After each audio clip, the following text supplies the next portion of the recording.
Gente, bora lá. Estava falando do plano de recuperação judicial. Então, ou seja, o devedor reconheceu que está em estado de insolvência, porém uma insolvência é possível de ser superada.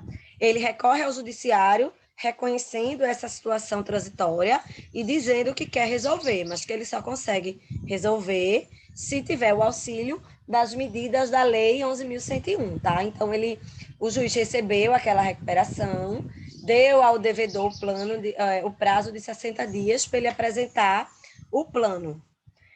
A gente viu o que é que precisa ter obrigatoriamente no plano. Gente, o que é que não pode ter? Não pode ter um prazo de pagamento superior a 1 ano para pagamentos de dívidas trabalhistas, tá? Excepcionalmente, esse prazo ele pode ser de até 2 anos dos créditos trabalhistas, desde que, primeiro, cumulativamente esses requisitos, tá? Isso é novidade agora da reforma da lei. Cumulativamente, ele apresente garantias de que vai pagar aquele plano, vai honrar com aquele plano, e o juiz tem que reputar que aquela garantia ela é suficiente, aí entra o mérito do julgador. B, ele vai poder submeter, se ele tiver aprovação dos credores titulares, de todos os credores titulares da legislação trabalhista, tá? E terceiro, se ele garantir a integralidade do pagamento daqueles créditos trabalhistas, tá? Então, ele promovendo essa garantia, agora a lei ela permitiu que seja pago em até 2 anos. Meus amores, o plano ele não pode apresentar um pagamento em prazo maior de 30 dias para os últimos 3 meses dos salários, né, dos créditos trabalhistas, no limite de 5 salários mínimos por trabalhador. Ou seja, os trabalhadores que ainda estão trabalhando, então, a lei ela entende que esse período tão próximo do plano, ele tem que ser pago imediatamente, tá? Prazo não superior a 30 dias. Beleza. Apresentou o plano nos 60 dias, o juiz ele vai publicar em edital esse plano, convocando os credores para apresentarem objeções. Aí nós vamos ver 3 situações. Primeira situação, gente, você já vê quantos beija-flores estão no meu jardim hoje, coisa mais linda do mundo. 3 situações, nenhuma objeção. Aprovação tácita. Aquele plano, minha gente, não vai nem mais para a Assembleia.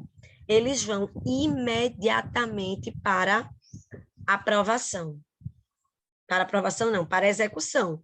Aprovação tácita. Não tem nem Assembleia Geral de Credores. Segunda situação, não foi rejeitado, mas tem alguns pontos que os credores pretendem discutir. Então, a gente vai dizer que houve impugnação. O juiz vai receber aquela impugnação e vai convocar a Assembleia Geral de Credores. Essa assembleia ela vai se realizar no prazo máximo de 150 dias, contados do deferimento do processamento do plano de recuperação judicial, tá? Terceira situação, rejeição direta. Os credores disseram, com esse plano não dá nem para negociar. E aí, o que é que acontece? O devedor, ele vai... o devedor não, desculpa, o juiz, situação nova, criação extremamente polêmica agora da reforma da lei. O devedor, o juiz, ele vai convocar o administrador dessa situação, e aí, minha gente, o administrador, ele vai submeter a votação, tá, da Assembleia Geral de Credores, para que no prazo de 30 dias seja apresentado o plano, minha gente, diretamente pelos credores. Veja que situação polêmica, que risco. O poder que os credores vão ter agora de eles próprios apresentarem um plano.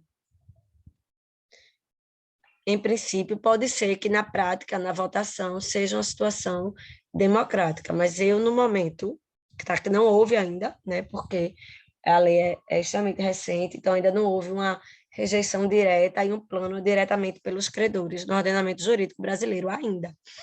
Mas eu acho bastante polêmico. Pessoal, mas enfim, foi levado à Assembleia o plano, tá?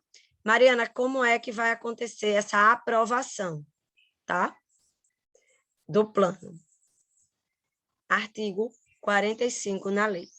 Nas deliberações sobre o plano judicial, todas as classes de credores deverão aprovar a proposta. Então, a votação, a gente já viu quem são as classes de credores, e a gente vai ver que dentro dessas classes de credores, como vai acontecer a votação. É dentro de cada classe.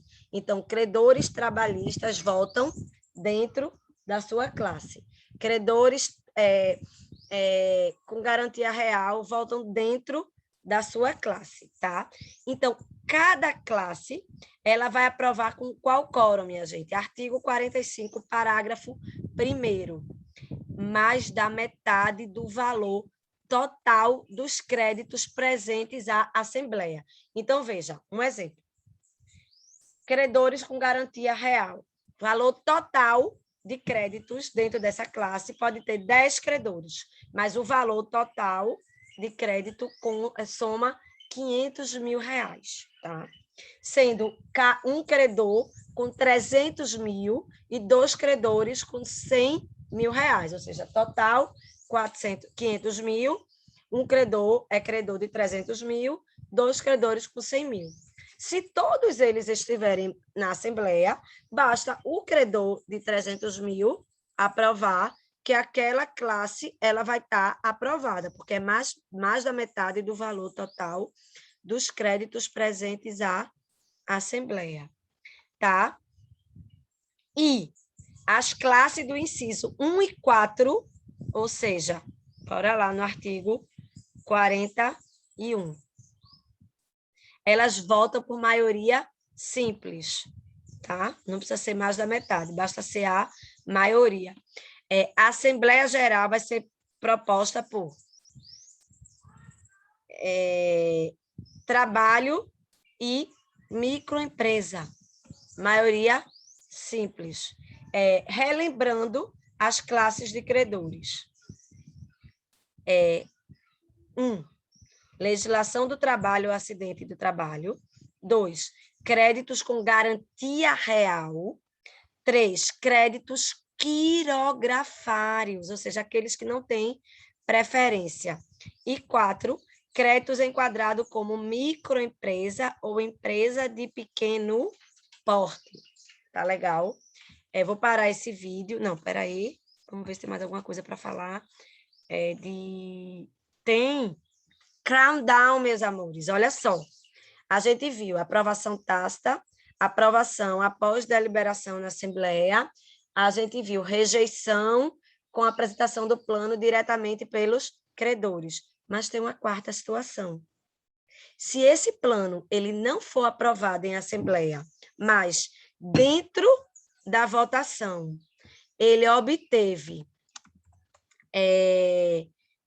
pelo menos voto favorável de mais da metade do valor de todos os créditos presentes na Assembleia, a gente vai ver o fenômeno do crown down, que é a aprovação diretamente pelo juiz. Ou seja, o juiz ele passa por cima do direito de votação dos credores. Gente, crown down existe na prática.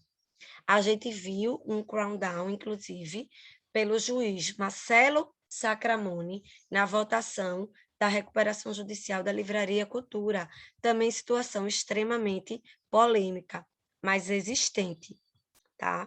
Então, pronto, a gente viu hoje, nesse módulo, a gente viu tudo sobre o plano de recuperação judicial.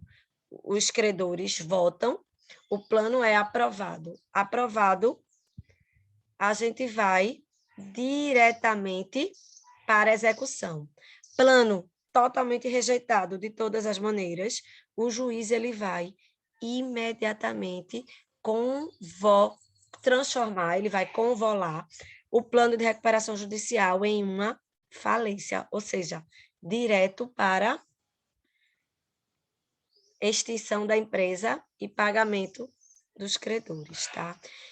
Gente, uma situação específica é a recuperação, somente agora, na reforma da lei, é a recuperação da microempresa e da empresa de pequeno porte. Essas duas modalidades, classificações de empresas, tá? Lembrando que isso não é um tipo de empresa, é uma classificação para efeito fiscal. Essas empresas, elas têm um plano especial, tá? Não é obrigatório, veja, nem toda microempresa, empresa de pequeno porte, ela vai se submeter a esse plano especial. Por quê? Porque aqui, minha gente, a gente tem um plano, uma previsão de pagamento muito menor. Ela só começa a pagar após 180 dias, ok, isso é bom, mas ela tem que pagar no prazo máximo de 36 parcelas mensais. Tá legal? A apresentação do plano, ela acontece no mesmo prazo, tá? Aqui não existe Assembleia Geral de Credores, ela apresenta e o administrador judicial, ele vai aprovar, o juiz vai aprovar, tá? É um plano mais simples, mas ele tem esse percalço. Ela tem que pagar em até 36 parcelas mensais, tá? Vou parar agora e a gente retorna, tá? Para não ficar pesado.